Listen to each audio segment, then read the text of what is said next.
Et salut les mordus de billes, c'est Guillaume de VG Airsoft et aujourd'hui on se retrouve pour un unboxing, une réplique.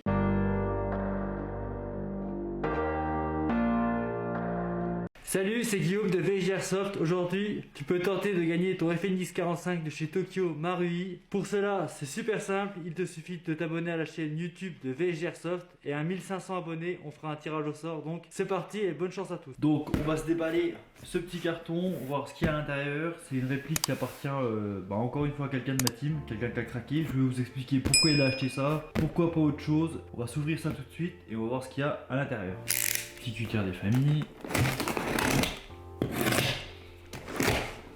Un petit silencieux que la personne a acheté, donc silencieux carbone, imitation carbone je dirais, je sais pas si c'est du vrai carbone. Petit silencieux suissard, vous allez voir que c'est important en plus. Et voici le carton avec la réplique Storm PC1 Air Short System. Donc c'est un sniper, c'est récent, ça vient de sortir. C'est fabriqué par Storm, alors c'est un système particulier à l'intérieur, mais ça on en parlera dans la review. Avant d'ouvrir la boîte, je tenais à dire que la personne qui a acheté cette réplique, à la base voulait tout ce qui est SR25, Rapax ou un truc du style. Et malheureusement chez nous, ça n'a pas trop d'utilité dans nos régions où est-ce que nous on joue. Parce que tout simplement on peut pas dépasser les 350 FPS. Et la plupart de ces répliques font plus de 350 FPS. Ça les dépasse largement, je pense au Rapax, les SR25 aussi. Donc on peut pas jouer avec. Et on n'a pas l'autorisation de le jouer comme DMR, donc c'est un peu pénible. Donc acheter ce type de réplique d'un Rapax ou un SR25 pour la jouer en 250 FPS, je vois pas trop l'intérêt. Nos répliques le font déjà, surtout la sienne, sa Specnarm le fait déjà, donc ça n'a pas trop d'utilité. Donc il est parti du coup sur un sniper, il a choisi ce modèle. Alors j'aurais bien voulu qu'il soit là pour me dire pourquoi ce type de réplique, pourquoi ce sniper, pourquoi pas d'autres snipers, pourquoi pas un silverback ou d'autres trucs. Je pense que j'aurai son opinion pendant les tests de tir, donc quand on fera la vraie review, je lui poserai d'autres questions s'il est là, et comme ça vous aurez son avis personnel, pourquoi cette réplique et pas une autre. On va s'ouvrir ça tout de suite. Alors le packaging, à l'avant on a le Storm avec la réplique. La réplique est dans un petit carton. Alors le carton est super fin, je sais pas si... C'est vraiment très fin. Et par contre, pendant la review, j'aurai des trucs à dire là-dessus. Sur le côté là, on a plusieurs modèles. Donc nous, on a le modèle standard. Il y a trois types de modèles. Il y a le modèle short avec un silencieux déjà intégré. Donc nous, celui qu'on a, c'est du racheté à côté. Celui-là a le silencieux intégré, mais le canon est plus court. Et la personne qui l'a acheté voulait le canon plus long. Donc il a pris ce modèle là en olive. Et là on a les modèles de luxe, donc modèle de luxe c'est le même que le standard, sauf qu'on a un silencieux et une lunette en plus. Mais le propriétaire de cette réplique a racheté le silencieux comme vous l'avez vu au début de la vidéo, et il a déjà une lunette, donc on voyait pas l'intérêt de racheter le modèle de luxe. Allez, on va s'ouvrir l'intérieur pour voir ce qu'il y a. Donc qu'est-ce qu'on a à l'intérieur? Alors tout est en carton, faudrait que je parle de ça aussi pendant la review. Le carton a déjà été ouvert, on a déjà testé bien sûr, on a déjà vu ce que ça donnait, mais on se gardera ça pour la review. Donc on a déjà un manuel d'utilisateur en français et en anglais, donc comment utiliser la réplique, ses détails, on verra pareil dans la review. On a un test de chez Storm, donc avec les grammages et les FPS. On verra ça aussi dans la review. Là on check juste vite fait, on va essayer de faire 2-3 tirs avec son silencieux pour que je vous montre la différence sonore. Je vais vous présenter en général la réplique et puis c'est tout. Les tests de tir, les tests chroniques on les fera dans la vraie review.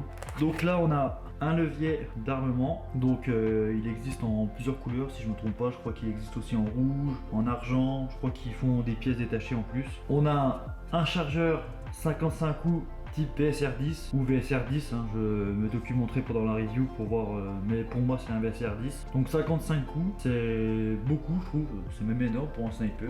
Moi j'ai pas l'habitude d'avoir des chargeurs aussi gros, surtout j'ai des vieux snipes, donc ça a bien évolué depuis. On a ça, donc on a ces deux pièces. Et pour finir on a la réplique Storm PC1 System, donc l'édition standard en couleur olive, donc je sais pas si on verra bien, voilà on le voit bien. Petite couleur olive, donc c'est ultra léger, je crois que ça fait 1,5 kg si je me trompe pas, on l'avait pesé, donc ça fait 1,5 kg, donc c'est léger par rapport à un sniper qu'on peut voir. On a tout ce qui est gravure, on verra pendant la review. Je sais que cette pièce là c'est le réglage du up-up, ça peut être changé pour couleur argent, La queue de détente peut être changée aussi, mais on verra les détails dans la vraie review. On va se mettre tout de suite une batterie, faire quand même quelques tirs à vide. Donc pour mettre la batterie, ça se passera devant. Hop, on retire la goupille. Hop. Donc la prise, c'est du mini Tamiya. Alors je trouve ça bizarre qu'il n'y ait pas du Teddin, mais bon, ils l'ont mis en mini Tamiya. À l'intérieur, on va se mettre une batterie LiPo en 11.1. Donc c'est recommandé de mettre des 11.1. Je crois que ça fonctionne pas trop à la 7.4. On va se brancher ça tout de suite. Au niveau de la place, c'est un peu tendu pour ce type de batterie. Hop. On remet la goupille. Hop, la goupille remise. Donc on va positionner le levier d'armement. Donc là on a plusieurs trous. Donc c'est aussi bien pour les droitiers que les gauchers. On peut mettre le levier d'armement à droite ou à gauche. Ça c'est un bon point, ça c'est cool. On a plusieurs trous, ça définit la puissance. Donc de la plus petite puissance à la plus grande puissance. Donc nous ce qu'on va faire, on va le mettre au minimum pour l'instant. Donc tac, je le visse. Le chargeur on n'en a pas besoin. Donc là la batterie est branchée. On va armer la réplique. Donc je vais essayer de me mettre comme ça. Et ce qu'on va faire, c'est qu'on va faire un mouvement vers l'avant et un mouvement vers l'arrière. Oh la vache, c'est tendu hein. Et après on a le tir. Donc on entend un petit clac. Je vais essayer de me mettre comme ça, ce sera plus facile pour moi.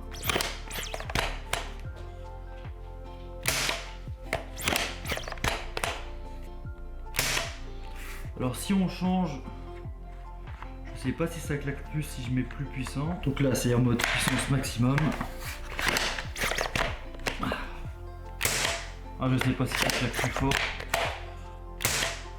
Voilà ce que ça donne pour l'instant. Et on va se mettre le silencieux. Vous allez voir qu'il y a une énorme différence. Donc c'est du 14 CCW anti-horaire comme d'habitude sur la plupart des répliques. On va se mettre le petit silencieux. Donc voilà ce que ça donne avec le silencieux. Donc c'est un Swissarm qui coûte dans les 20 euros hein. Je crois que leur silencieux chez PC1 coûte dans les 50 euros si je ne me trompe pas. Bon, ça fait très bien le taf, vous allez voir la différence. Ça suffit amplement.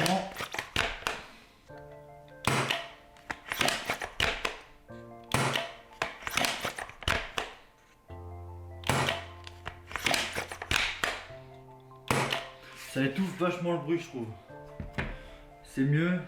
Je trouve que quand on n'a pas de silencieux, ça fait un espèce de claque. Et quand on a le silencieux, ça étouffe vachement le bruit. Donc voilà. On se retrouvera du coup pour la review de ce PC1 Storm prochainement sur la chaîne. Comme d'habitude les gars, n'hésitez pas à vous abonner, à lâcher un like. Et ça aide à soutenir la chaîne. N'hésitez pas à me dire dans les commentaires si vous avez cette réplique, ce que vous en pensez. Allez, c'était Guillaume de VG Airsoft. Allez, salut les morts d'une bite.